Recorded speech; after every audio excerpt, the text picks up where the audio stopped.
This is Make It Mentionable.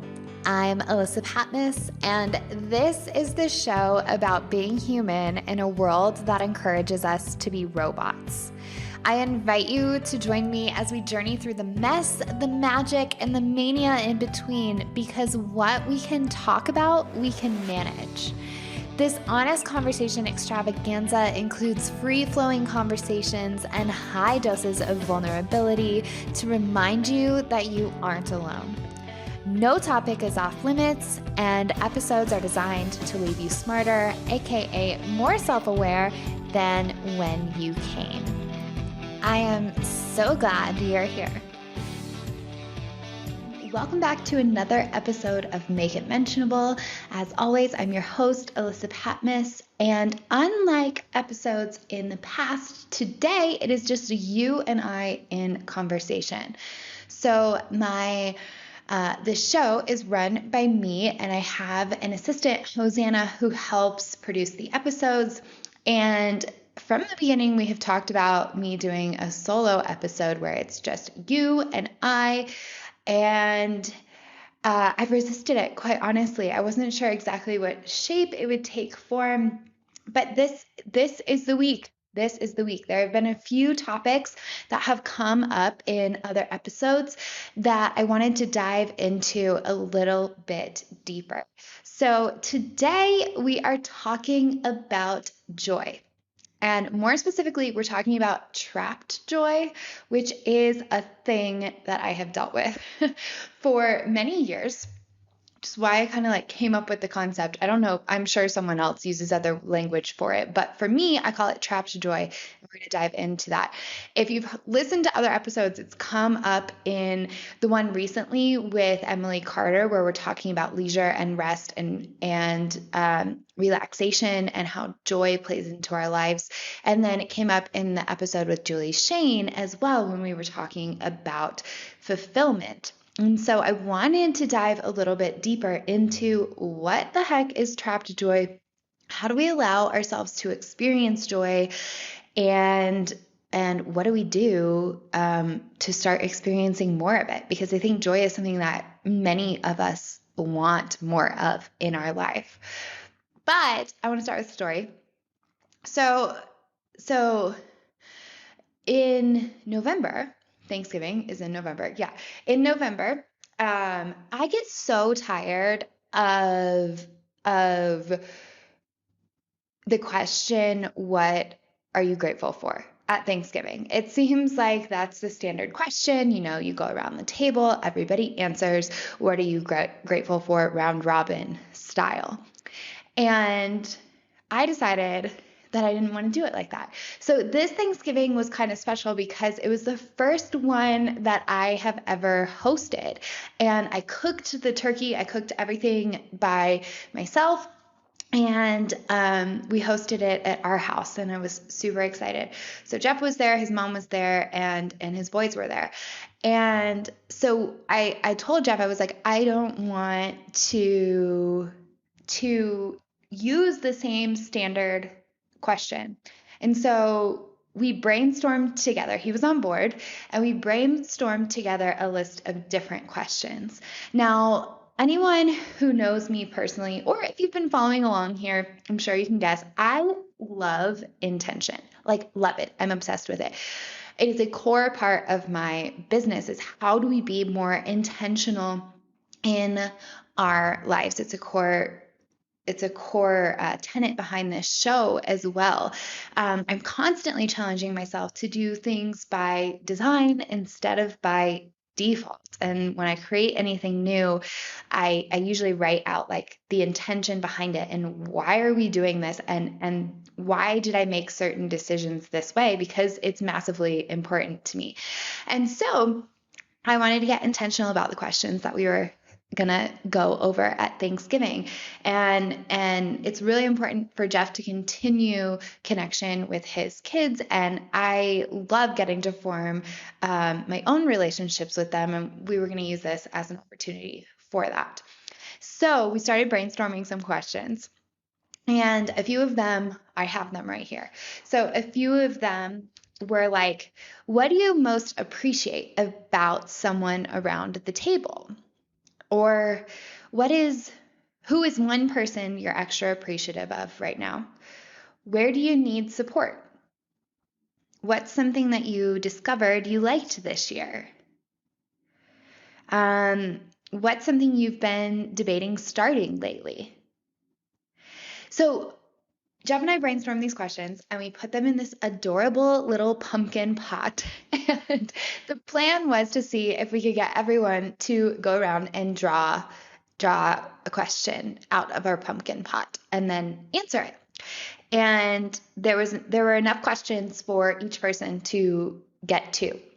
And so shockingly, everyone was on board. I was kind of surprised. I was kind of surprised that everyone was that on board, and they were willing to really think about the questions, which made me very happy. It brought me joy.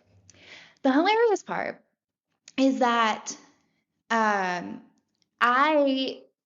it was my turn, I wrote a question, and when I wrote it, I was like, I hope I don't get this question. And of course, it's the question that I got.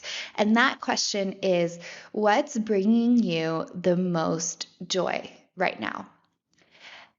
And it seems like that should be something easy to answer, right? What's bringing you the most joy?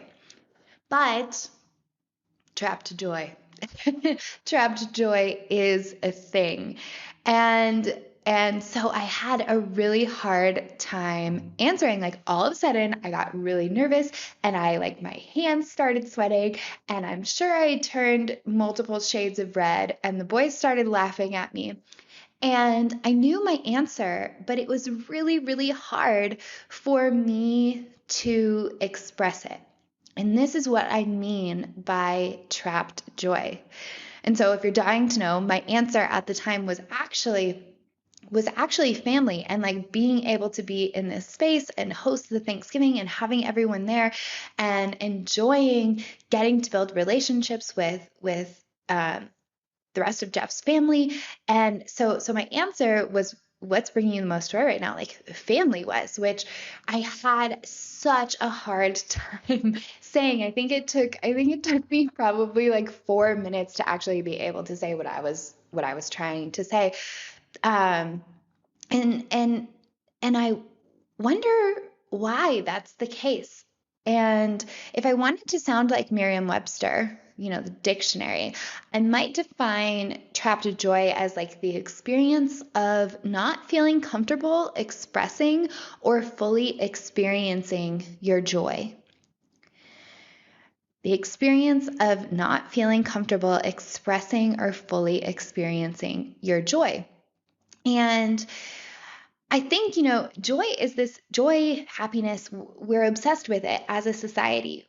There are tons of clickbait articles on 5 ways to increase your happiness. And yet my question is okay, but if we have more of it, do we actually know how to allow ourselves to experience it? So when I was there Thanksgiving, I get this sensation. I know it's hard for me to experience. This has happened to me in other areas too. When Jeff and I first started dating, I would find myself being happy, being joyful. And then all of a sudden I would be biting the inside of my cheeks, trying to prevent myself from smiling. And I think this can happen for many different reasons. We talked about in the episode with Emily Carter. I don't know what episode number that is exactly, but I can link it in the show notes. The episode with Emily Carter on rest and relaxation. We talked about having a pain tolerance, but similarly, we have a pleasure tolerance. And sometimes it's not always as high as we would like it to be. We don't always know how to allow ourselves the level of pleasure that we want. And similarly, we don't always know how to allow ourselves the level of joy that we seek. And I think this can happen for different reasons. As a kid, if you're excited about something and then all of a sudden you have an adult who you love and who is tasked with taking care of you is well, that's silly. you don't know how to interpret that as just their opinion as a kid, and it might shut down your experience of the joy then. Or maybe, your parent is uber practical. And so you would get excited about something and then be really joyful about it. And then they would just step in with like the pragmatic or practical application, or try to get you to think about what could go wrong. And so in those scenarios, it makes sense that our ability to experience our joy could be decreased. I clearly have a thing. So if you've been on my email list, which is the Peel newsletter, for any amount of time, there is likely a chance that you have heard me talk about the fact that I wasn't able to listen to anything but Christian music until I was in high school. I grew up in a very religious household. I'm not religious anymore. If you are, that's cool. And it's just something that I'm not interested in the same way that I was raised. And so I was only able to listen to Christian music growing up. And so as a kid, like if I got excited about a song, no one was going to know the song. And similarly, when everyone else was talking about like the Backstreet Boys or Spice Girls, like I had no idea what they were talking about because my mom took away my Spice Girls CD. So as a kid, I didn't always know how to share what I was excited about because it wasn't accepted or known by other people. And so I've kind of been a contrarian since I was a kid, possibly a forced contrarian. And then I realized like, oh, there are some benefits to this. So anyway, back to my point about trapped joy. There are different reasons why it can manifest and why it can be hard for us to experience our joy. But I think that knowing that, it's really important for us to cultivate and practice expressing joy and allowing ourselves to experience it. Like, do you guys ever do this? Do you ever find yourself feeling like it's harder for you to be happier, or feeling like it's harder for you to share the happy thing than it is for you to share something that might be more painful or sad or like boring? I don't know. I think that a lot of times, that was what happened at Thanksgiving, where it was I could really easily answer the question, where do you need support? But when it came around to what's bringing you the most joy right now, that's when I clammed up. And yeah, so I want to know, do you ever catch yourself doing this? So the flip side of joy, the thing that I loved that came up in the conversation with Julie Shane on fulfillment was, somewhere in that conversation, Julie and I wandered to exploring, what if enjoyment is about like being in your joy? And how do we recognize when we're in our joy? So back to intentional for a moment. We have to get intentional about what brings us joy, because I also think with social media, there's so much pressure and so much like prioritization of our eyeballs. So one, there's so much pressure because other people are posting images all the time. And so if we're constantly seeing this thing that we think is bringing someone else joy, it can influence our definitions of joy and what we think we want. And especially when our eyes are involved, because our eyes like take in so much stimulus and it paints this picture and it awakens things in us. But sometimes when that picture is painted for us by someone else, we don't actually take the time to think about what our own picture would look like. And so when it comes to being in joy, that is a really personal experience. And if we're flooding our minds with just images of what brings someone else joy, it's likely influencing us at an unconscious level with what we think should make us happy. And if you've heard any of the episodes with Jeff and I, you know I am not about the shoulds. Like the word should is basically banned in our house. We don't say it. I don't like it. It's often associated with shame and judgment. And yes, anyway, I will refrain from going on my should tangent at the moment, but maybe I should do, oops, maybe I will do another episode on shoulds. So anyway, there's cultivating the expression of joy, and then there's also recognizing what brings you joy. And when it comes to like dreaming and knowing what you want, knowing what brings you joy is critical first step, because if you're not going to enjoy it, it's not sustainable. Or at least if you're not going to enjoy pieces of it, it's not going to end up being sustainable. So I want to know, what are some things that bring you joy? I'm going to share a few of mine, and I would challenge you, use what I'm about to share as like a sparking ground for what brings you joy rather than like a comparison. So joy inducers. What are your joy inducers? Some of mine, and I love like the word induce. Like what induces joy in your life? And it doesn't always have to be this thing where you like instantly know how to feel it. Like something causes us to feel joy. So what is the joy inducer? For me, fresh air. Like at the top of the list, one of the top things is fresh air. There is a joke in this household that I have to be walked.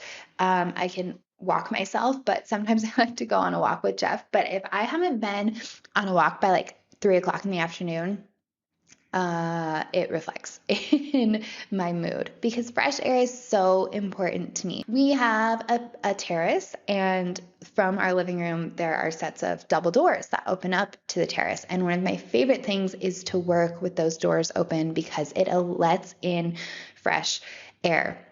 There's nothing I hate more than just feeling like I'm trapped in a box all day long.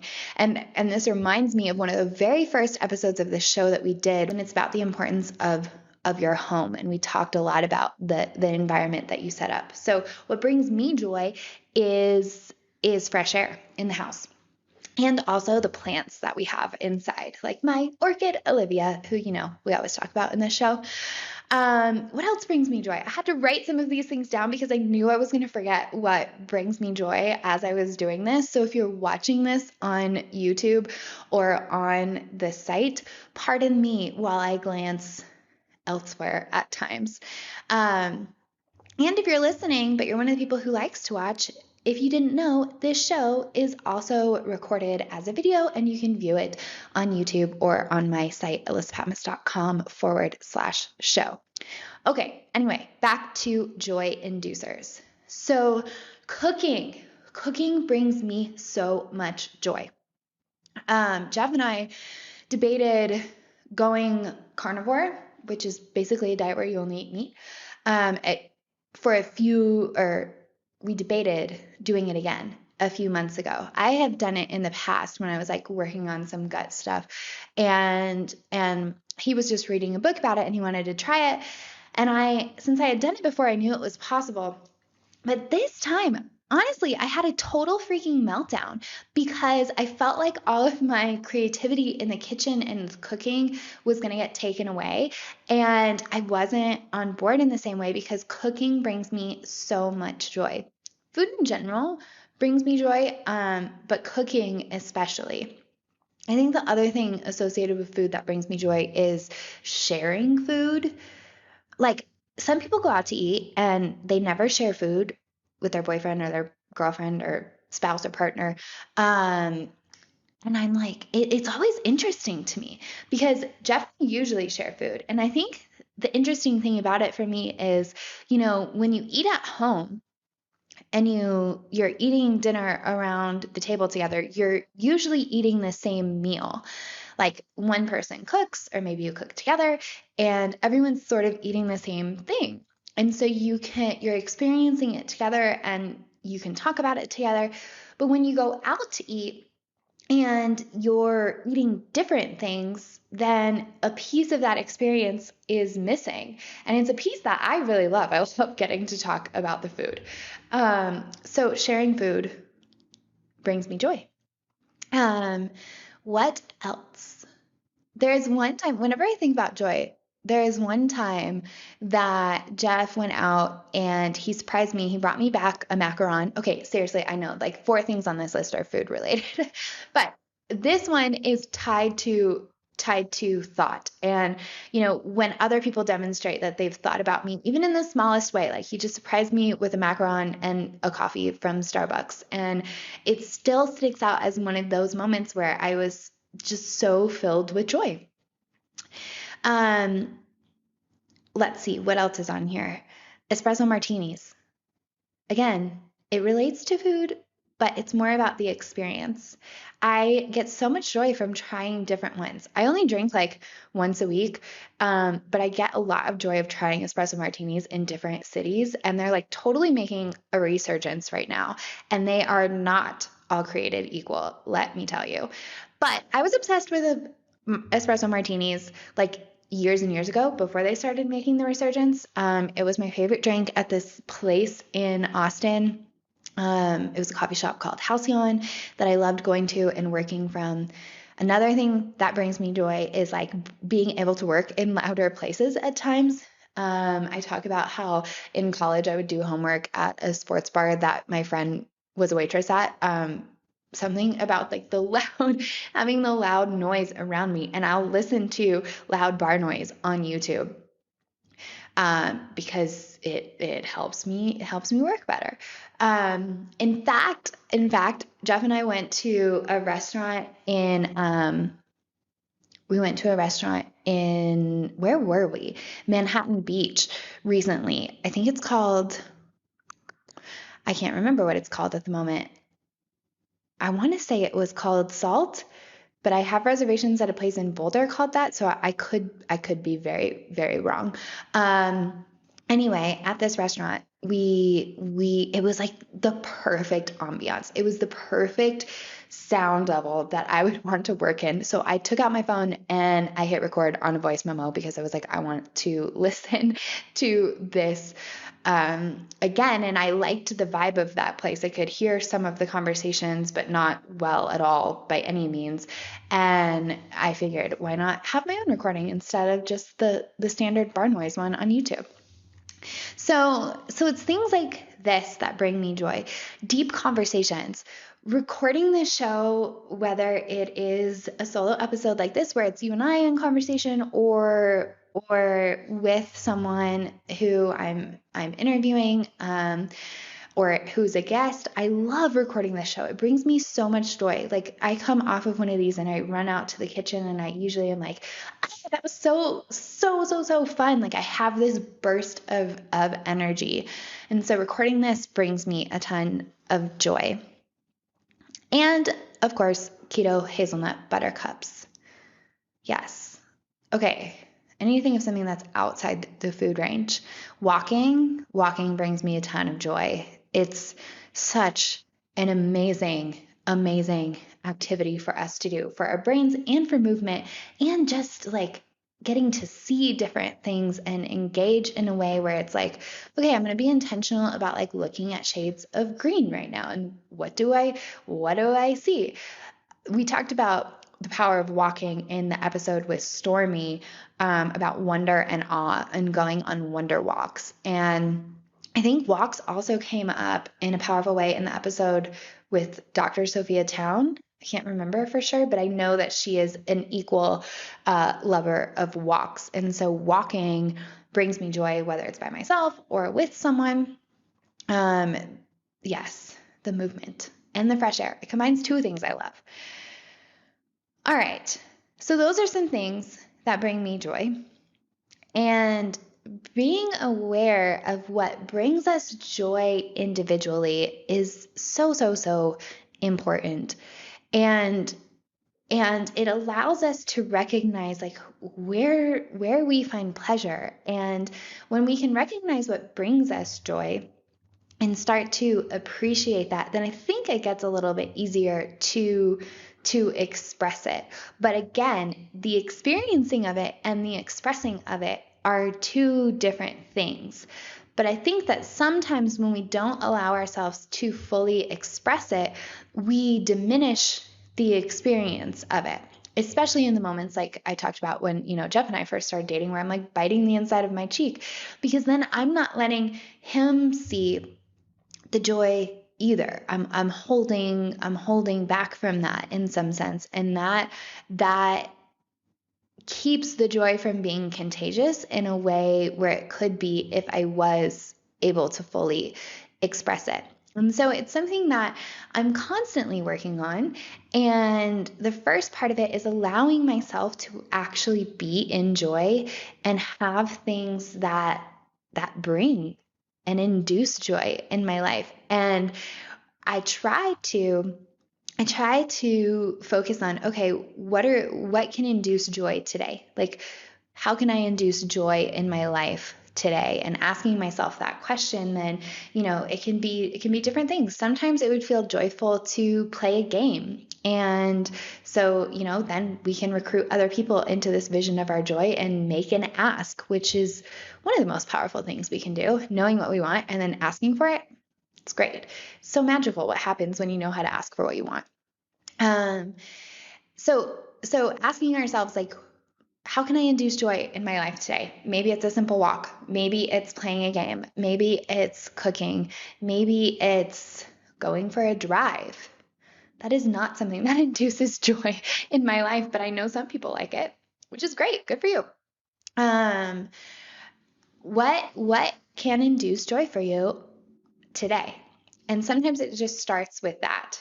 And then sometimes I have a hard time like articulating what the experience of joy is, because again, there's a difference between the experiencing it and the expressing it. And so instead of like articulating the whole thing, sometimes I am just making a point now of saying like, I'm feeling joyful. And usually that's to Jeff. And so if he wants to question me about it, that's great. And then I can explain more. But just allowing myself to say, like, I'm feeling joy right now has been a huge opener of allowing me to experience it more deeply by expressing it, because by saying it, sometimes it frees it from wherever I'm holding it in my body. So for example, like if I say, I'm feeling joy right now, then like my facial expression can morph and match instead of me biting the inside of my cheek further. So I think sometimes just articulating like I'm feeling joyful right now is a way to allow us to, okay, recognize it, sink into it, and then allow the natural expression to come forth. Trapped joy, I think, is one of the most painful things we can experience, because it's suppressing this very natural state of being, and something that so many of us desperately want more of. And so when we can get better at recognizing our joy inducers and infusing them more in our life, and two, allowing ourselves to express that joy, even if it's in a baby step way, by just saying, I'm feeling joy right now, then we open up the container to let the joy out instead of keeping it trapped inside. And that, I think, is such a magical thing, because over time, then it rewires our discomfort with joy and it raises our joy tolerance levels, which is super important. And so if you were someone who as a kid, you got excited about things and you were told like, you get overly excited, or why are you so excited about that? Or that's silly. We have the opportunity to rewire those things on a continual basis. And what I've just shared are 2 tricks of mine to be able to do that. So I very much would like to know, what are some of your joy inducers? What are some of yours? And we can continue this conversation over in the comments at elisapatmos.com/show. I would love to see you there and know what are some of the things that induce joy for you. And like I said at the beginning, this is the first solo episode of this show that I have done. And honestly, it was pushing me out of my comfort zone some because I'm so used to having the conversation, like not face to face, but like with the other person on the line. And I wanted to have this conversation with you and to talk about trapped joy in detail. So if you have thoughts or a perspective on this episode format, I would love to know. Share them with me. You can email me at alyssa@elisapatmos.com. And if you loved this episode, would you please share it with one person you know who could get some value out of it, or leave a review and a rating. It makes it that much easier to spread and share when you become a partner in this show with me. So thank you so much for tuning in. I want to know, what are some of your joy inducers? Have you ever experienced trapped joy? Let's continue the conversation over at elisapatmos.com/show. And I forgot something. If you have a question or a topic that you want me to address, drop me a text at 512-710-5124. Drop me a text at 512-710-5124 and we can work it into the show topic lineup. Thank you, and I will catch you next week. You've just finished listening to another episode of Make It Mentionable with me, your host, Alyssa Patmos. If you're looking for more in between episodes, then sign up for The Peel. It's my free newsletter that gives tips for how to navigate whatever life dishes. And it's also the place where I share the juiciest of stories. To check it out, head on over to elisapatmos.com/thepeel. Thank you so much for tuning in, and I'll see you next time.